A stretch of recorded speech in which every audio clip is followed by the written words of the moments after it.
Somebody's gonna have to jump. Oh, stop. Stop what? I can't be with you here after sundown. There's no other way. Somebody's gonna have to jump. You're gonna have to jump. Are you gonna jump? What are you, fucking nuts? What? What are you doing? No. Hold my phone. Are you crazy? Are you insane?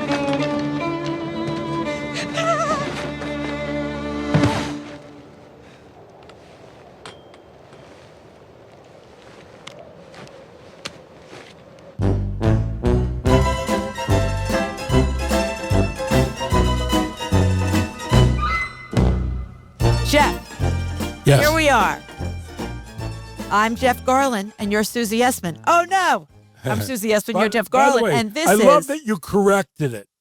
Like you went in for the correct, like people go, wait a minute, that's a woman's name. And then, all right, whatever. A Boy Named Sue, Season 5, Episode 8. Which, by the way, do you know that The song? Ski though? Lift. I know you know it's a Johnny Cash song, but do you know Yeah. that song, which is a great song? It's about a guy who had all this trouble being named Sue. And then I've heard the song. Well, he gets into a fight with a guy at a bar who, and it turns out to be his dad who named him Sue, and then they make amends and they move on. But it's really funny. It's a great song. And this is a great episode. Yes. How's that segue? Mm-hmm. This episode is near perfect, I think. Yeah, it's It's definitely just- an all-time and- favorite with great cast people, excluding And Larry us. has told me it just very well might be his favorite Well, of actually, all time. to be in real time, he texted you this morning. You told him Yes, what we were and doing. told Yeah. me and he told me that.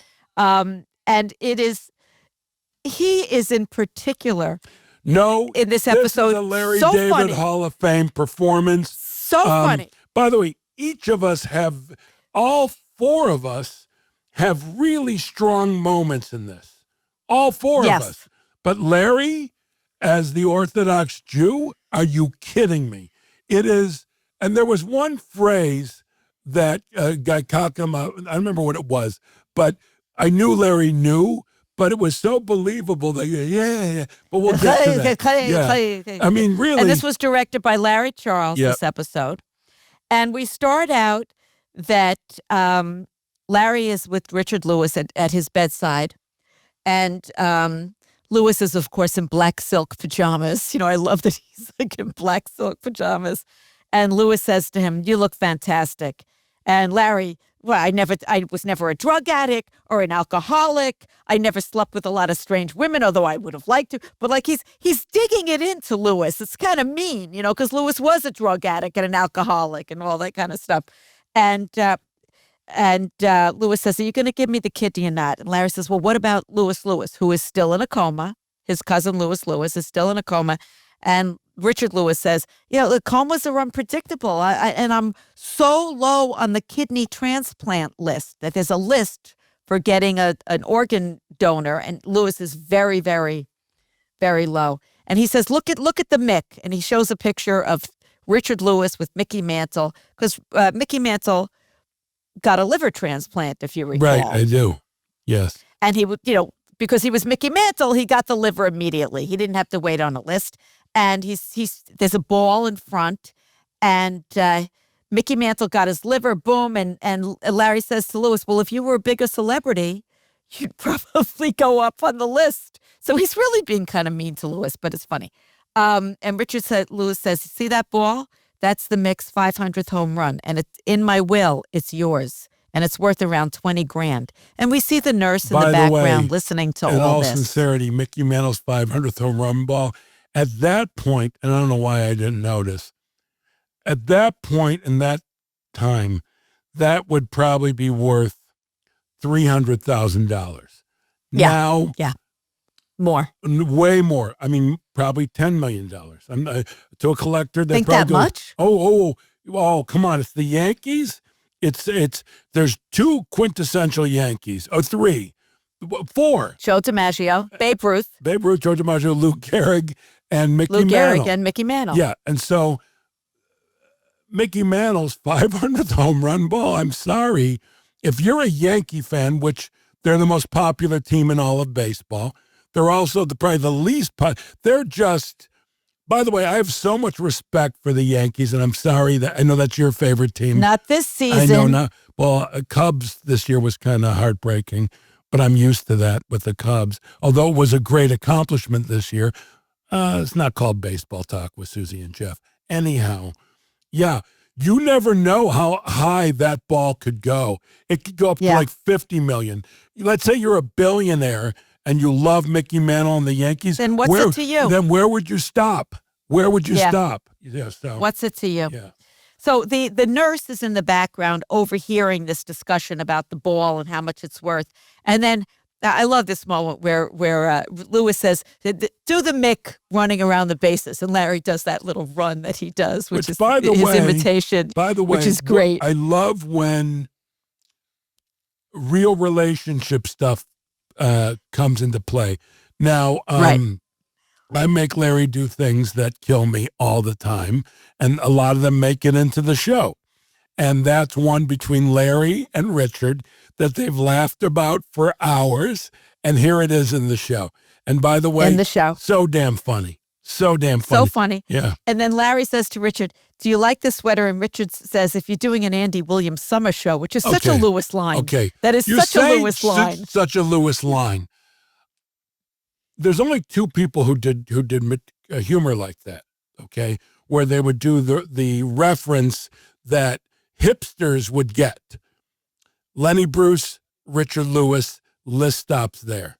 Because I'm pretty good at it, but these guys, Richard Lewis, when he says, for that moment, there is nothing, as far as I'm concerned, there's nothing funnier than Richard Lewis saying, and by the way, it's not just Andy Williams, it's summer special.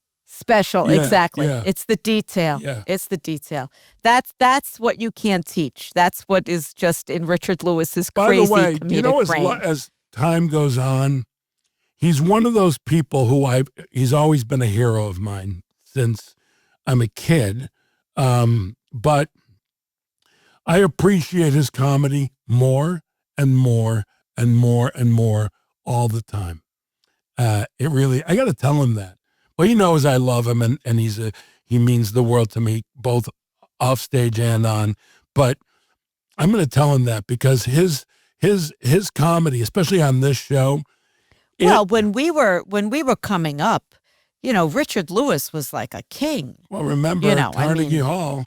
Back then, he sold at Carnegie Hall in 1989. Now, if you're a tickety-tack, I love saying it wrong, a tickety-tack person, TikTok person, you could sell out a week at Carnegie Hall, but, who cares? In those days, it was different. No, of course, in those days, everything's always different. But when I was coming up, Richard was... he was huge. It. He was it. Yeah. And then he became one of these stars that came out, Jay Leno the other, from the Late Night with David Letterman. Richard Lewis was always a big deal. But once he started doing the Letterman show, he became an actual star. Yeah. Star, yes. So. And now we get to call him friend, which is lovely. I love the boy. I can't believe it still. I'm going to actually call him when we're done and tell him how we were raving about him. And by the way, who enjoys that more than Mr. Richard Lewis? He loves the felling. And Lewis says to Larry, I love you, Larry, man. If my cousin stays in that coma, I'm depending on you. And you just cut to Larry's face, which is just pure terror, And then he's in the hallway of Lewis's house. He's leaving. And Lisa, who is the nurse, who is played by Mo Collins. And Mo Collins, fucking awesome. Yeah. In the world of, she's just great and a lovely terrific person. Actress. Yeah. And she says, that was nice of him to give you the ball. And then she tells Larry that she used to date Jeff. Yeah. Did you have a good time with him? Well, until things got, intimate. It was fun. He's kind of a slam bam, thank you ma'am kind of guy, right? No, not really at all. No, no slamming, no bamming. No thanking the ma'am. It was short-lived was the problem. He was like that. It was dark. but honest to God, it was like that. What, are you kidding? No, I'm not kidding. Jeff? Yeah, very small, very small. It's like a peanut, that little... This is very, way too much information here, okay? I actually thought you would have known that. How can I know such a thing? I just would think that that's something that men would talk about. No, nobody ever talks about that. And it was a good time until they got intimate. And Larry says, well, I guess he was kind of a slam bam, thank you, ma'am. And she's like, no slamming, no bamming, no thank you, ma'am. And she says it was very short-lived. And then she does this. She holds up her fingers for people who can't see, that are just listening, into like an inch mode, which is the symbol for very small penis. Yes. And Larry's shocked. Larry's like, Jeff? And he's like, way too much info. And she's like, I thought you would have known, which is bizarre. Why would he know? Yes. If Jeff has a small penis. And it's like, he's like, no, I don't know this. I do it. Next thing we know, Jeff and Larry are sitting on either side of Lewis's coma bed. Okay, so here's what, to start this scene being one of the most popular scenes in the history of the show. Okay? Yeah, I would say so. That's my number one of people coming up to me, asking me to do that in pictures. We'll get to it, but as you're a fan, you know what it is. But the idea that Larry and I are sitting and having a conversation on either side of the bed, not even acknowledging and the guy who's in a coma between us. So Lewis. setup alone is already a home run. Even it's if we, a visual by that's the way, very even funny. if we just had a regular conversation, the scene's funny. But then. So Jeff says, comas are unpredictable. And Larry says, hey, I ran into Lewis's nurse, Lisa, and she said she had a thing with you. And then Larry tells you that she told me that you had, this big, a very small penis. And Jeff immediately gets offended, as he should, and says, No. Big vagina? Gigantic vagina. What? Biggest vagina known to man.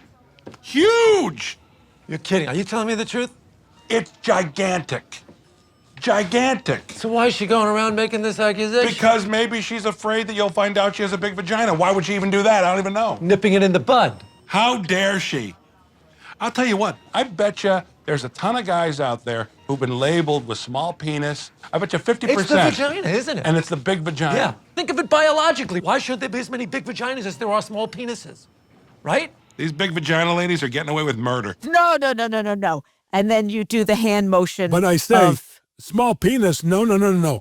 Big vagina. I do the hand thing. But you do the hand thing at the same time. Right, as the big vagina. See, this is the thing about improvising. Biggest vagina known to man, you say. But this is the thing about improvising when you're really being true to it. I put zero thought into what I was going to do with my hands. Do you know what I mean? There was no what do I do? Or it says in the script, pre-planned. Jeff makes a V, or there's nothing about it. And then in the moment. No, it didn't say it. Did it say that? No, it I didn't say it in the so. outline. But in that moment, especially because I'm playing worked up, and if you listen to last recording, you can see I can get worked up. It was just boom. And then both my hands like a giant vagina. And then Larry repeating it back to me, and forth. And by the way, it introduced something to the zeitgeist. And I'm talking about Larry's writing, if you will. Yes, people come up to me with the big vagina hands, and I'm talking about it. Now it's slowed down to once or twice a month, but it used to be at least once every few days, but the premise of, because small penises have always been small penis, but you never hear big vagina. And never hear big vagina. Larry at his desk, as he's writing this, goes, I mean, at first, I don't know what small penis, how it came into his mind or whatever, or if he's searching, but then it occurs to him, no, big vagina. That alone is what I'm talking about, zeitgeist. Because every man said, yeah, what about that? What about Well, that? and that's what that, and you two go into it. Yes. You two, like 50% labeled small penises might just be the big vagina. And why shouldn't there be as many big vaginas as small penises? And you say these big vagina ladies are getting away with murder. And Larry's like, they love this, the small penis. Yeah. And from now on, I'm this. Yeah. I'm this from now on. Yeah. With the V Yeah. in the hands. Yeah. And then the doctor enters. And the doctor tells him that he's on to him. It's the same doctor that we saw last episode. He's like, I'm on to you, Mr. David. You're waiting for this man to die so that you don't have to give Mr. Lewis the kidney. By the way. And Larry's like, pretty good work, doctor. No. You got At me. first, he denies it. Why would you say something like that? He goes, the doctor goes, no, I know it. And then Larry just, there's a beat and he goes, hey, good work. Good work. You're right. Good work. And then he Good turns work. to me to be impressed with the doctor. Like, did you see the good work he did? Very funny. Yeah. And then you ask if he and Cheryl want to go skiing with us because you rented a chalet. And he's like, no, it's too much of a schlep. And no. And then both of you see George Lopez in the hall of the hospital. Yes. And George Lopez did, in fact, have a kidney transplant in real life. Yes. By the way, his wife at the time gave him her kidney. Ann Lopez gave him her kidney, which I say is the ultimate of giving. Yes. The only thing other than that would be a heart transplant, but that would mean one of you are dead, either the one not getting. Well, you can live with just one kidney, so yeah. And George ladies says, and gentlemen, we only have one heart. Keep only it one Hold heart. on. Some I've got a people have- message. some people's are large. No, keep it open and keep it warm. What if I closed every one of my stand-up shows with that? Ladies and gentlemen, we all have one heart. Let's keep them open and keep them warm. Good night, everybody. Well, do you know what? I always hated when a comedian would apologize. We kid because we love or whatever they would say. No, but I that always was hated classic that. Borchbelt. And actually, hated it. It became a thing. No, the only guy who did it that I just loved the way he did it was Rickles. Because Rickles was used harsh. to do that. But no, Rickles would talk about we love each other, people, and then he would sing a song, like a ballad of some sort. Yeah. And I love that. And by the way, that's fine for him. I never felt like I wanted to apologize for what I just did. No. It would be false. I like ending with gratitude for them because now especially I actually thank the audience for even leaving their homes. Forget that they came to see me. Well, it's a different world. I congratulate them on leaving their homes, but there was a guy in Chicago who used to say, everybody, as I liked, I swear this was his ending every time. And of course, every comedian made fun of it. Everybody, hey, thanks for coming tonight. And as I always say, live, love, laugh. And that was his closer every time. And of course, moments before he closed, comedians would run into the room to watch him do it. Just to hear. Yes, it was that fun. Because comedians are mean. Oh, by the way. No. So George Lopez tells him he feels great, and you guys say Lewis is at the bottom of the list, and Lopez says if somebody's got to step up. If you're at the bottom of the list, you're fucked. But then he gives the information that there's a guy who's the head of the kidney consortium, which is there such a thing as the kidney consortium? Well, by the way, whatever. It's funny you say that because when we were doing the scene, that was a big topic of discussion with us. Of like, how about we consortium? I don't remember if it was in the script or how should George. It's consortium, if I believe. Anyhow. I don't know. But anyway, George says there's a guy who's the head of the kidney foundation and he could be gotten to. So you should buddy up to him, kiss his ass. His name is Ben Heineman. And then Larry's at home and Omar Jones is there. And Larry says, can you get me some information on this guy, Ben Heineman? And Cheryl enters and she meets Omar for the first time. And Omar closes his attaché case with the handcuffs in it. And he leaves. And Cheryl bought Larry a new ski jacket. And Larry tries it on. And Cheryl says, you could wear it when we go skiing with Susie and Jeff. And Larry says, no, I don't want to go. Too much schlepping.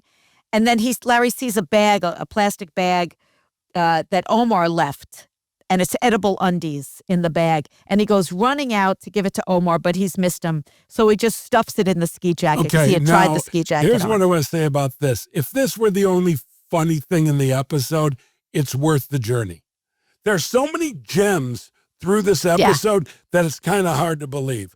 And also, to set up edible underwear for something that happens later. And also, what I love about it is Omar Jones, the way we've established edible underwear. But again, I buy that. Like, I'm going on the journey with that. He's a religious man. Yes. You know, we've established but by that. the way, this is one of the things I'm always complaining about this, and this, like bongos in Larry's bedroom, what have you. But this I buy. This is all good. Like, I don't think, what's he doing? Like, you never know, but still loved it. Keep going. So he puts the box in his coat pocket. And then Larry's in his office on the phone with Omar Jones, and he's finding out about Heineman. He's a Yankee fan. He's an Orthodox Jew. He's got a gold Cadillac. He gives him the plate number. And you walk in, and you guys try to figure out, how are you going to befriend this Ben Heineman? And Larry's like, if I could save his life, like, for example, if you, Jeff, push him off the roof and I save his life. And you're like, at what point? At no point does he ask you about the fat guy who pushed you off the roof. I know. You know, By and Larry's the way, like, no, not that, not Larry that. Makes it's a bad version. Larry makes it easy for me. We throw each other softballs. Now, his softball to me is unintentional. Whereas he creates the scenario having no idea what I'm going to say back. But all I have to do every time is just question what he just said. The logic. Speaking of logic, all I have to do is question what he just said, and it's funny. So he does that for me every time.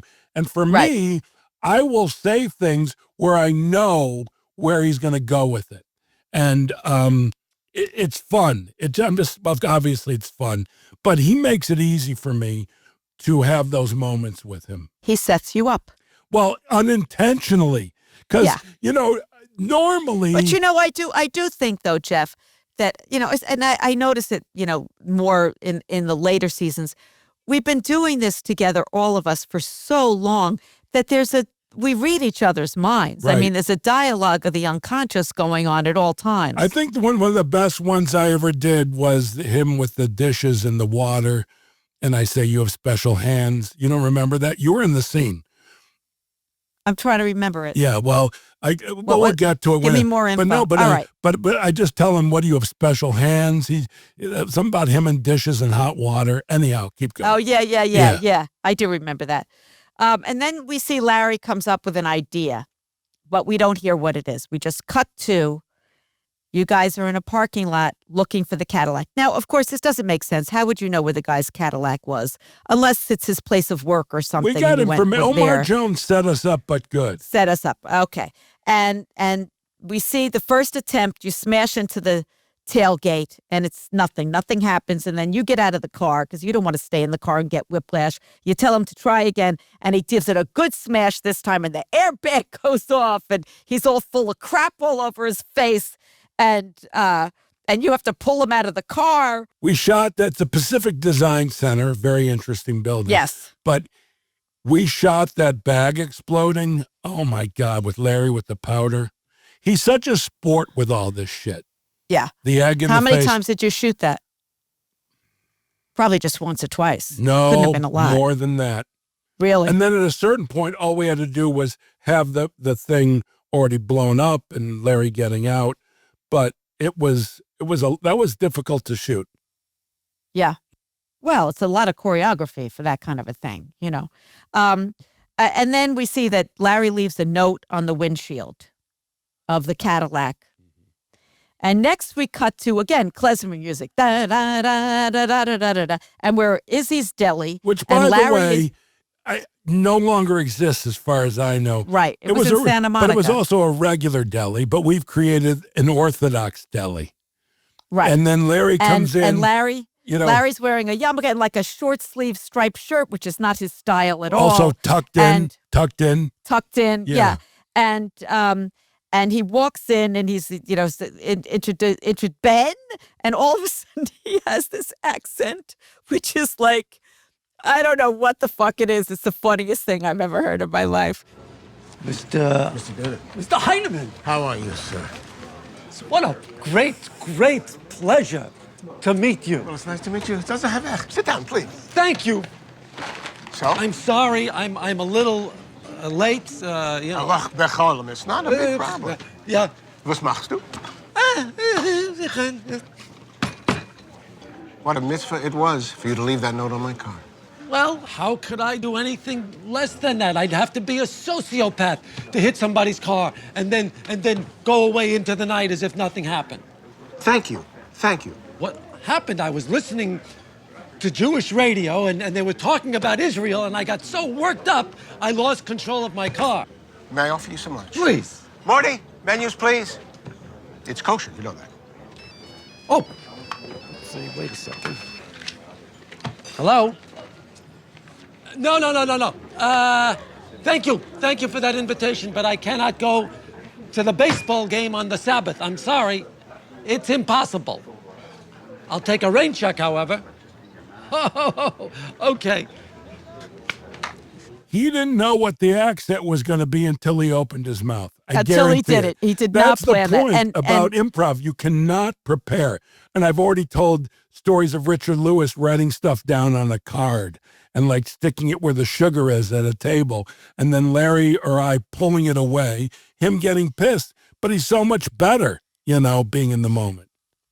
Ben Heineman is played by Stuart Pankin. Stuart Pankin, who, very funny actor, delightful man. But when I was a kid, he was in a movie called Hollywood Nights with Michelle Pfeiffer, Robert Wool, Tony Danza, and he played this nerdy guy, and to me, he was the funniest thing in the movie. This crazy. He's he's brilliant as Ben Heineman. Oh my God, he really is. No, brilliant. So they introduce themselves, and Ben speaks some Hebrew, to which Larry's response is like, hey. He's just clearly does not know what the hell he's talking about. But not only that, he doesn't put a big spin on it. He does it very lightly. No, just lightly, so you wouldn't notice. And then he goes into this whole story. I'd have to be a sociopath to have just walked away. I was listening to Jewish radio. I got so worked up, I lost control of the car. Let's take a step back. Jewish radio. Yes. And then Ben, very gracious, can I offer you some lunch? It's kosher. This, by the way, forget that Larry wrote the episode, okay? His performance in this episode, top to bottom, fantastic. It's, by the way, this may be his best performance in the history of the show, I think. It could be. Yeah. It could be. And then Larry's phone rings, and he's like, excuse me a minute, a little flip phone. I cannot go to the baseball game on the Sabbath. And then, because he knows the guy's a Yankee fan, and Ben Heineman tells him he watches television on the Sabbath, and Larry goes, Jeff, you're not looking. Larry goes like this. Oh.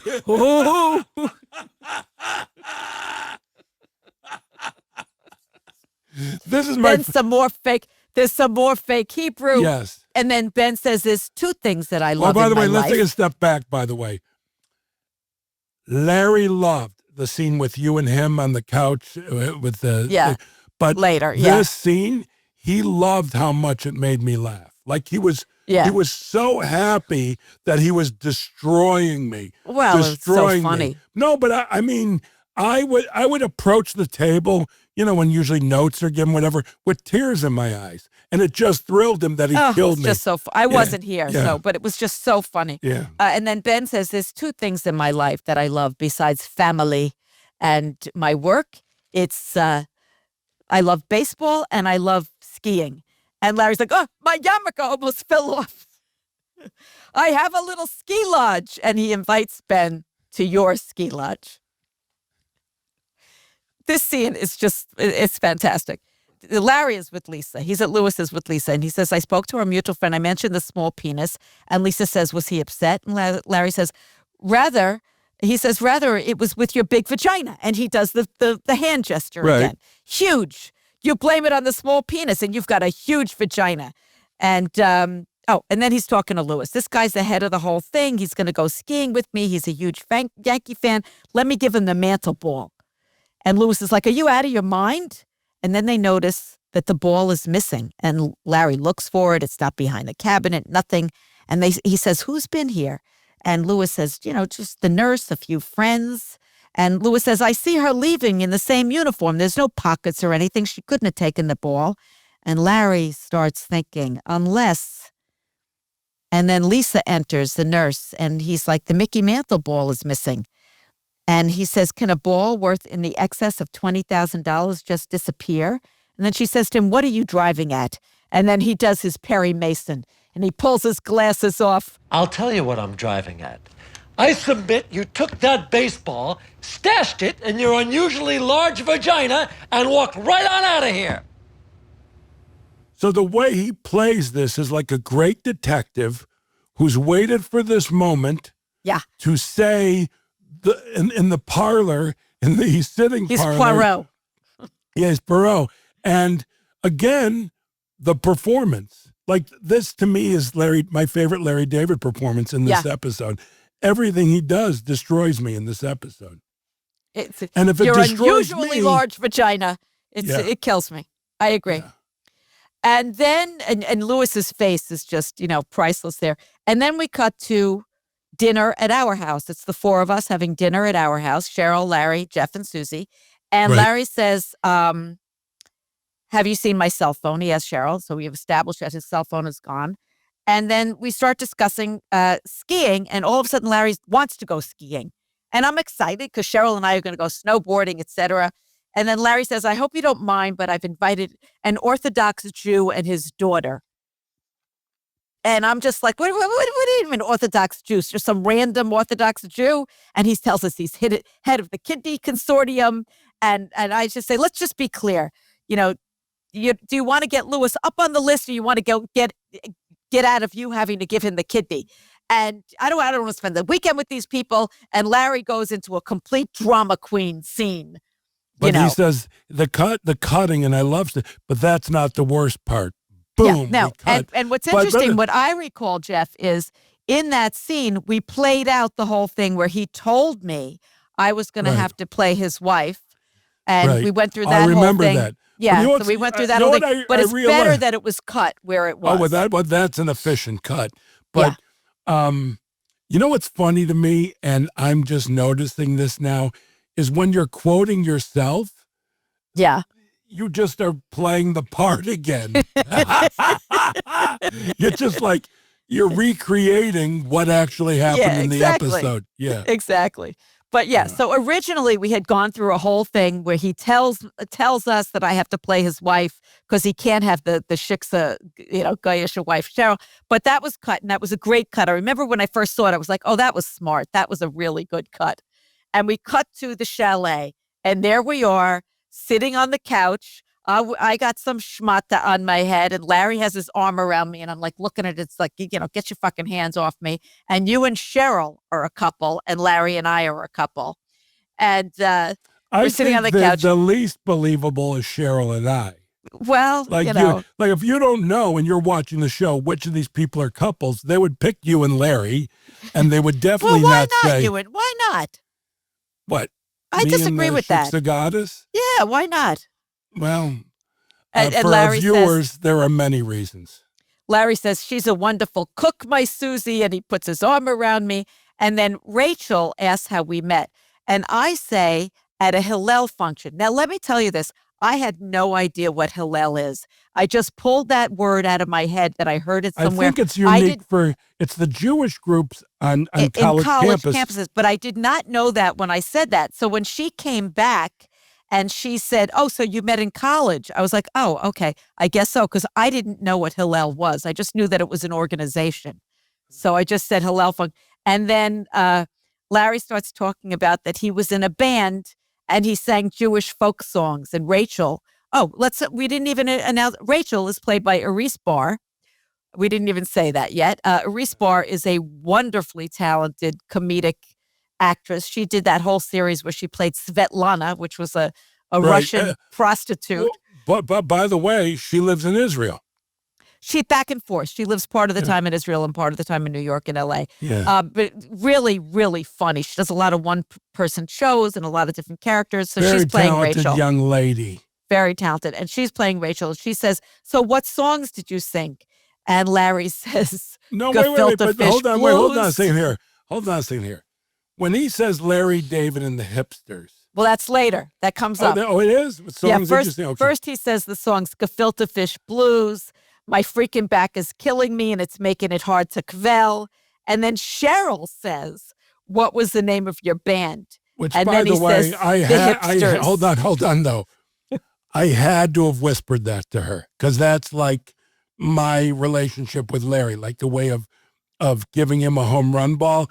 That's why I know for sure. I would wager everything I own that I whispered, ask him what the name of the band was. Yeah. Because, there's no, by the way, Cheryl, there's no way she's going to ask that. She's my mouthpiece on that one. And then, of course, he says, Larry, David, and the Hipsters. Now, in the show, it cuts to me and Cheryl and I nodding like, oh, Nodding. geez. Yeah. Uh-huh. Where in reality, in that moment, the minute Larry David and the Hipsters comes out of his mouth, and I do not break, I exploded. I could not. Do you remember? Yes, I do. I was, what's the word? Is it inconsolable when you laughter too? But I could not. I don't think it's inconsolable, but but there's another word. Yeah. Yeah, I just exploded. Larry David and the fucking hipsters. And then, God of course, the bless it. Hipsters went out on their own and became quite successful. And he just Which, became by the Larry way, David. By the way, again, Larry, there's a term in improv, and it does bode, it is true, explore and heighten, which means whatever anyone gives you, embrace it, and then say something else that lifts it, and you go back and forth. And of course, the Hipsters went on their own, and they were very successful. Again, I explode with laughter, and it's delayed. And none of that, the name, the Hipsters, the Gefilte Fish, none of that was planned. That was all in the moment. I'm just letting our audience know that. You know but that. Also, I'm letting our audience know that. If it's in the script, Larry's the one. One part of the reason Larry laughs so much and breaks on the show is because he sits and he writes this. And then when it's actually happening, it tickles him. To see somebody, to see it. Especially when somebody takes the ball and runs with it, and it's a soccer game in his head, which is strange. A lot of touch. I don't know. You did chuckle at that. You loser. And then I say, right. I start telling I was not attracted to him. I felt sorry for him. I had rachmanis, pity. I take in stray animals. And Ben says, you remind me of my wife, Oliver Sholem. Now, Oliver Sholem is like rest in peace, is what that means. And Larry says, I would like to meet her, which is you see Rachel, ding, ding, ding, going off. How did he not know what Oliver Sholem means? Very early on in the scene, she just is not Rachel was buying very suspicious, very. Yes. But that was a moment that I and that I noticed. Aggravated. By the way, suspicious and very aggravated. She died 6 years ago. She passed away 6 years. And Larry's like, that whole thing. And Rachel's face is suspicious. And then Larry says to Ben, what do you do? And Ben tells him that he's head of the Kidney Foundation, he says. And then Larry tells him about Richard Lewis. And he says... Yeah, but the way he does it is like, Yeah, he said, but Larry says... I would give him my own kidney if only we were a match. But unfortunately, that's, alas, that is not the case. That's God's will. Of course. Excuse me? I would give him my own kidney if we were a match, but alas, that is not the case. Suddenly he's speaking in these biblical kinds of alas, that is not the case. Piece. And then some more Hebrew, some more of that. And Rachel says, excuse me? Because she knows he's faking it. He's not really speaking in Hebrew. And then we cut to time to go to bed. Yes. And I throw Larry's pillows on the floor. Cut to Cheryl throws yours pillows on the floor, same thing. And then I'm asleep and I'm tossing and turning and he's tossing and turning. He can't seem to, get comfortable. And so he climbs into bed and wakes me up. And I'm like, what are you doing? And he's like, my back hurts. Yeah, I don't give a shit about your back. Get on the floor, get the fuck out of the bed, blah, blah. Now, coming up now is one of my favorite scenes ever. It's the next morning. Well, by the way, hold on. You're skipping something very funny. What? He sneaks back into the bed with you. Yeah, I just said that. You did? Yes. Where was I zoning out? I don't know. With my severe ADHD. So Larry comes into the kitchen and Cheryl is cooking. And he's like, what's that smell? It's bacon. He's like, what are you, crazy? You can't cook bacon. These people are Orthodox. They can't have bacon. And then he's like, how'd you do last night? She's like, I was fine. He's like, I missed you. And they hug. And just as they're hugging, Reese Barr walks in. And Larry says, good morning. Now, this was season 5. For the rest of the 7 seasons that we had, every time I would come into the makeup trailer and he was there, I would say, good morning. And we would laugh because it was just so funny. And Rachel brings in the plates. And she says, are these the plates that we ate the pot roast on last night? And Cheryl's like, yes, they are. And she's like, where are the milk, how do you pronounce that? Milk plates. You're asking someone who has no idea. But Larry's backing up. Yeah, where are the milk plates? Like Larry's just backing her up, like starts ganging up. Yes. Yeah, where are the milk plates? You were told about the milk plates, were you not? Okay. Well, I'm sorry about That's fine. I have to bury the plate and we'll be done with it. You're gonna do what? I have to bury the plate. Why would you bury a plate? Why would you bury a plate? Bella. You have to bury the plate to purify it. It has to go underground. Purify? Got the I'm purify. sure you probably have a whole set of china in your backyard. Just wash it and call it a day? No, we can't. Unless you want me to can't starve, wash it and call it a day. No, that's not how it works. Do you want to bury it as the man of the house? Yes, you bury. You bury. You bury. It's a little early for burying. I don't like to bury before coffee. And then Rachel starts to say that she's got to bury the plates. And this is so Cheryl. She just says, why would you bury a plate? I love that. Mom. Why would you bury a plate? You know? Yep. And Larry says, tell her. Because Larry, of course, has no idea. And Rachel tells her because no, hold on, though. What you're actually getting it wrong. Rachel nods at Larry to explain. Yeah. Larry reacts at Cheryl again. Yeah, the milk plates. It's like scream, Yeah. And then Cheryl says, well, can't you just wash it and call it a day? And Larry said, no, you can't just call it a day. And then Rachel says, would you like, as the man of the house, would you like to bury the plate? And Larry said, no, yeah, you bury. I don't like to bury before coffee. And then before she leaves, she's like, do I smell bacon? Larry's like, no, I was a little gassy. I lit a match. And he says to Cheryl, you are a guest in this house. I love that whole scene. I love that whole scene. But I'm saying it's one after another that are killing me.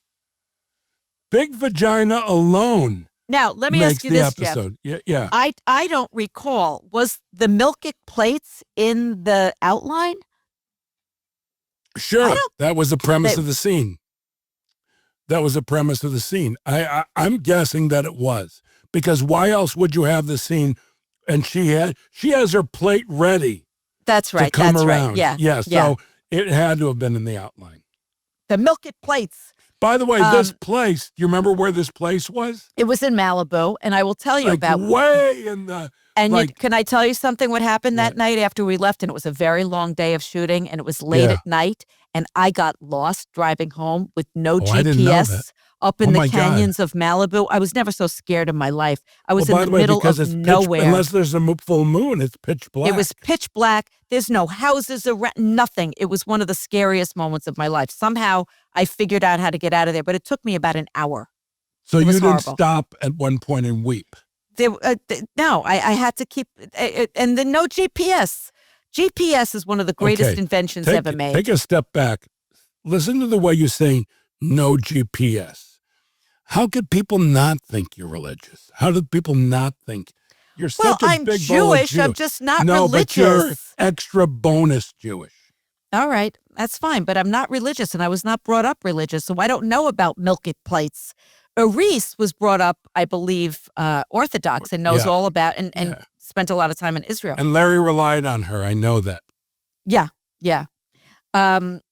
So next we're skiing, and Larry is the equipment. He's got the skis and the boots and the schlep, and he's lugging a kid. And then you two fall off the lift. It's all like a disaster. Jeff and Larry Can I fall off say the ski something? lift.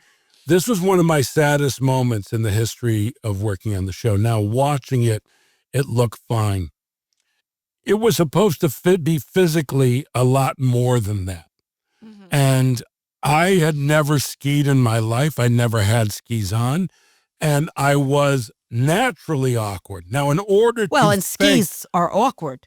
Yes, but if you can ski, you're comfortable in them. But if you're not used to them, you got these huge things on your feet. So in order to be a good physical comedian, you have to be able to do what it is you have to know how to ski in order to act like you're falling over.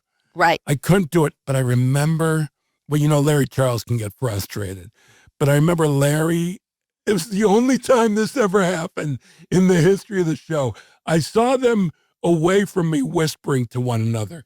And I know the conversation was, he can't fucking do this. I know he can't, like they were frustrated with me. This was about you're falling off the lift or something else? Falling off the lift. There was a lot more to it. And by the way, it didn't look so bad. It actually looked pretty good. But I remember there was supposed to be a lot more to it, and I couldn't do it. And Larry were so frustrated with me that I think that's the only time in the history of the show where I saw a producer and a director, Larry Charles was both, discussing how much I sucked. And I've never forgotten it. And I felt I was embarrassed. Well, the scene worked fine of you two falling off. I know, but at the time we didn't know it. All right. Well, but it did work fine. I wasn't there that day. Mm-hmm. So you two fall off the lift. Did you even come to the ski day? No. That was up in Big Bear. Yeah. And then we see Larry snow plowing down, and Rachel and Ben are at the bottom of the hill, and Ben is finished, and Rachel wants one more run. So he tells Larry, go with Rachel, one more run. And she's like, she doesn't want it. And then Ben tells him, I think I could help you move your friend Richard Lewis up the list. And Larry's, I'm going to faint. I know where you're going when you die. Right up there, mister. Right up there. There's an escalator up. You're going on the escalator. It's just so funny. By the way, there's a movie, I forgot the original name, but in America it was released as, I believe, Stairway to Heaven. And it's a Powell Pressburger movie. They're the directors of it. And with David Niven, a masterpiece. I know that movie. That movie, I think Joan Plowright is in that movie. Yeah, yes. And she plays opposite him. And the point is, that is easily in my top 10 favorite movies of all time. And it is so moving to me. I love that movie so much. As a matter of fact, now that I've been talking about it, I haven't seen it for a while, popping that baby in, maybe even tonight. Okay. Look forward to it. And next we have Larry and Rachel on the ski lift. And Larry is, making his ridiculous small talk. What do people have against whistlers? I can't draw, but I'm a very good doodler. Let's have a doodle contest when we get back to the lodge. And, and she's just like, ay. And then the lift stops. And Rachel says, it's only going to be a few minutes. But then we see time passes. And okay. It's now, 15 minutes already. And she's worried about Shiksahama. Is that what it is? Shiksahama. Yeah, but I want to say something, though. Larry Charles, however he blocked this, first off, where they're sitting was closer to, if they fell, nothing would happen type area. Like, yes, in the wide shot. Right. But it looked like they were where they were. Like it was shot beautifully. Yeah. Okay. That's all. So she starts saying that Shiksahama is what's going to happen, which is sundown, and I can't be alone with you after sundown. You're a man, and I'm a single woman. It's against the law. And Larry says, who says? And she says, Hashem. Hashem says. And he's just like, hey, it's extenuating circumstances. And she's like, there's no such thing. 5:41, it's another half hour. The sun is going down. And they're both freezing and hungry. And Larry reaches into his pocket, and lo and behold, what's in his pocket? edible panties. Yeah.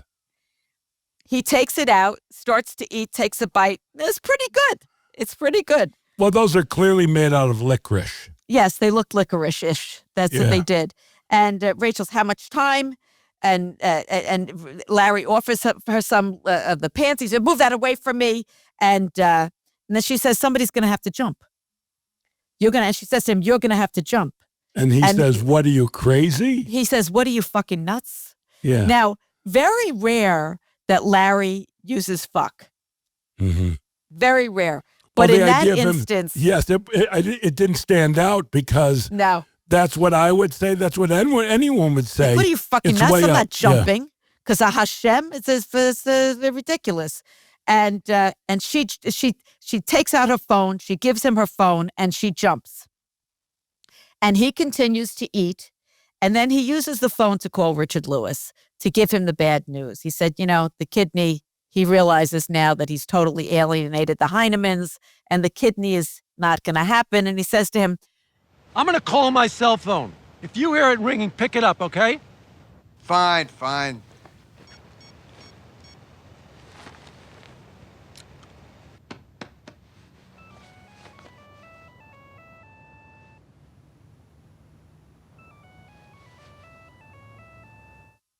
I think this is one of the greatest endings ever. He says to him, did I leave my cell phone at your house?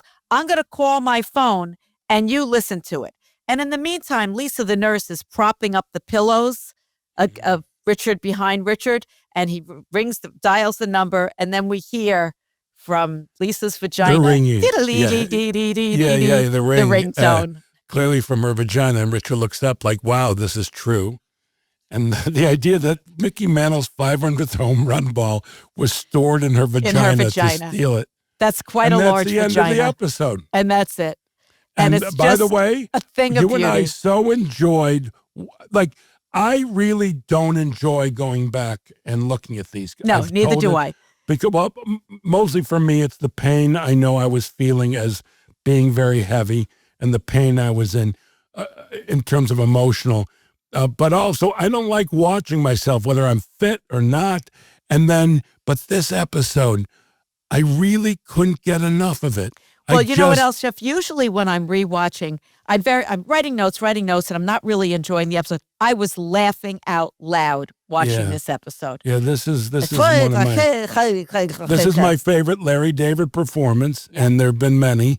And this is one of my favorite episodes. And of course, I got to do something that people have reacted strongly to, and that's exciting for me. Yeah, I know the big vagina. Whenever I tell Larry, and I think Larry is a terrific comedic actor, and whenever I tell him that, he's like, I don't act, which is bullshit. He does act. Of course he acts. Well, if I may, I don't know if this applies to you, how you feel about it, but I look at myself as a comedian who acts, and I'm a pretty good actor for a comedian who acts. I am not an actor. I am a comedian who acts. I never really broke it down like that. Well, I do. I've thought about it because I thought as an actor, I'm not so great. As a comedian, I'm pretty fucking good as an actor. But comedians generally make the transition. Stand-ups I'm talking about. Some do. Who are terrific. Robin Williams, Jackie Gleason, no. A lot do. I think it's more often than not. Comedians can transition to being really solid actors. But Rickles the thing is, was a great dramatic actor. Yeah. Alan King was a good actor. Oh, excellent actor. But when you're on stage doing stand-up and you're making material sound fresh every time, that's acting. But I don't do that. Well, most comedians do. In one way or the other. But Jeff, that's not true. You do. You have bits that you do. No, I have bits that I recall. I have no sense of the strongest I ever go is when I film a special where I have an outline, but it still gives me room. Yes, but there are things that you have said before that you're saying again and making it sound fresh. No. It sounds fresh because I'm saying it could be something I haven't said in a year, and I'm recalling it. So it is fresh as I'm telling it. Yeah, but you know what I'm saying. Yeah, You know what I'm but saying. for me, I'm saying, this is why I say, for me, I'm a comedian who acts, because I'm not, there's only one time in my career where I actually performed as an actor, and that was my HBO half hour. It was in a very difficult room. The first show, I ate it. I really did. I didn't have a good set audience. It was just, and there were high ceilings, which is death for comedy. But I remember sitting backstage, and I told my wife and my manager, I said, well, they go, how do you feel about the second? I go, I'm going to do great. And they say, oh, that's a good answer. I go, no. I'm going to do great, because no matter what their reaction is, I'm killing.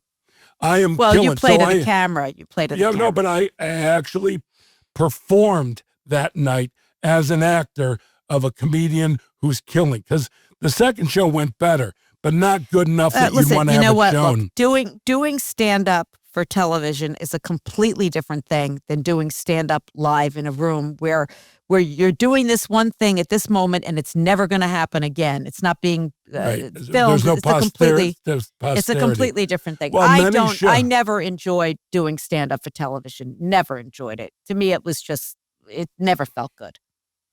On stage, I enjoy, just in because a there's a live live audience. Yeah. But even when I did like Letterman and stuff, I had a ball. I mean, that's different. Yeah, that's different. Well, look, I can't. It's my ADHD. I cannot do the same thing every night. I remember I was doing a very successful one-man show in Chicago, and it got well reviewed. At the same time, Jackie Mason was doing his one-man show in Chicago. So I had a night off. He was performing. I went to go see him. Afterwards, I talked to him backstage, and I was telling him about how I'm sick of my own voice, that my show is maybe half of what I was doing at the first place, that I was improvising. And his response to me, what are you, a schmuck? A schmuck? You got great reviews. Why aren't you going with your great reviews? You don't change a word but he was able to perform precisely the same thing every night. I don't have that skill. Yeah. I do not. But what I'm saying is that's an acting skill to make it sound fresh and make it feel fresh every night, like you do if you're doing a Broadway play. Yeah, but I don't look at it. I think basically we're really not even disagreeing to disagree. You're just wrong. Well, on that note, we're going to say goodbye, and we'll see you next week. I love you, Susie Essman. Goodbye. I love you. Mwah. Thanks, everyone, for listening.